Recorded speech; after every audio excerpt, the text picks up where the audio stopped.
Bună ziua! Sunt aici, în Parlamentul României, să vă transmit un mesaj din partea poporului. Voi ce stați la cârma țării, oare nu vă e rușine să priviți în ochi românii zgoniți prin țări străine? Cum de mai aveți tupeul, nesimțirea, îndrăzneala, să-i mințiți fără rușine să le spuneți ce-i morala? N-aveți pic de demnitate, derbedei fără onoare, praful s-a ales de țară, iar pe voi în cod vă doare. De 30 de ani încoace v-ați crezut tot mai puternici, ați înfometat poporul, mama voastră de nemernici. Vă rotiți toți la putere, împărțindu-vă ciolanul, și ați promis că va fi bine pentru cei săraci la anul. Ați jurat că veți conduce cu credință și onoare, dar v-ați încălcat cuvântul, voi și gode ordinare. Din grânalul Europei, cum eram odinioară, când eram cea mai bogată și mai respectată țară, am ajuns milogii lumii și trăim din ajutoare. Importăm petrol și gaze, apă, sare și mâncare. Am ajuns ca în țara noastră să plătim umilchirie, să trăim de azi pe mâine și mâncăm pe datorie. Ați pus taxe peste taxe și impozite pe aer, căci pe tot românul, iată, le-ați considerat un fraier. Din grădina Maicii Sfinte cu izvoare cristaline, astăzi, iată, România e îngropată în ruine. Satele sunt pustite, mamele își plâng flăcăii, izgoniți de voi, escrocii, trădătorii și lingăii. Plâng neputincioși carpații de frișați dați de pomană, urlă în hohot bărăganul, care încă ne dă hrană. În icoane lăcrimează sfinții de durerea noastră, Marea Neagră sângerează, plânge Dunărea albastră. Ați distrus economia, ați vândut-o din subsoluri, ați umplut țara de curve, de gunoi și de moluri. Câmpurile sunt pârloagă, prin păduri vezi numai cioate, am ajuns care pe care și trăiește cine poate.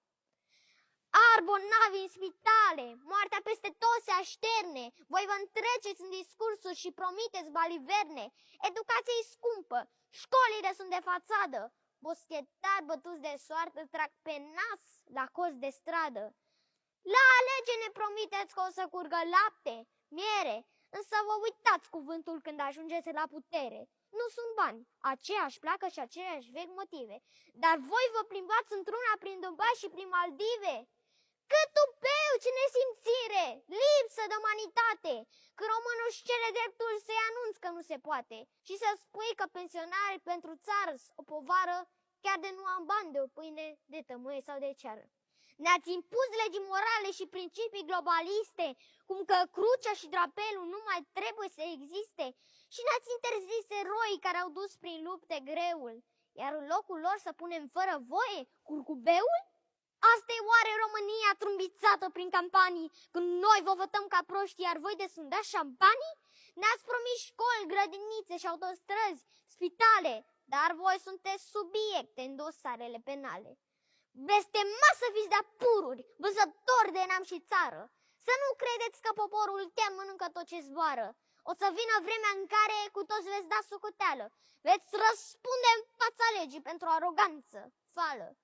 Ce-ați făcut, mă, pentru țară, pentru a votului ștampiră? Auziți cum plâng românii? Sunteți surzi? Nu aveți milă? Ați jurat credință țării, nu puterilor străine. De ce gura mamii voastre nu voie de noi rușine?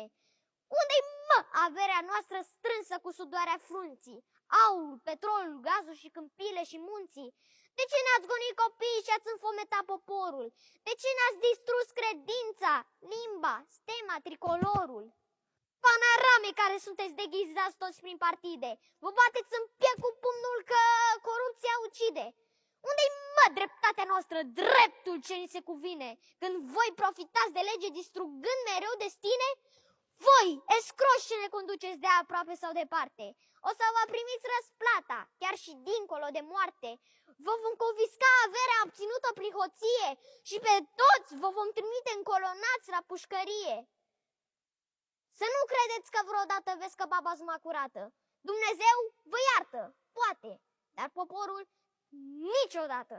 Pentru lacrimile noastre, pentru morții fără vină, veți plăti cu siguranță chiar pedeapsa cea divină. Țineți Țineți minte că pământul se învârte ca o roată și în curând vom fi împreună toți la marea judecată.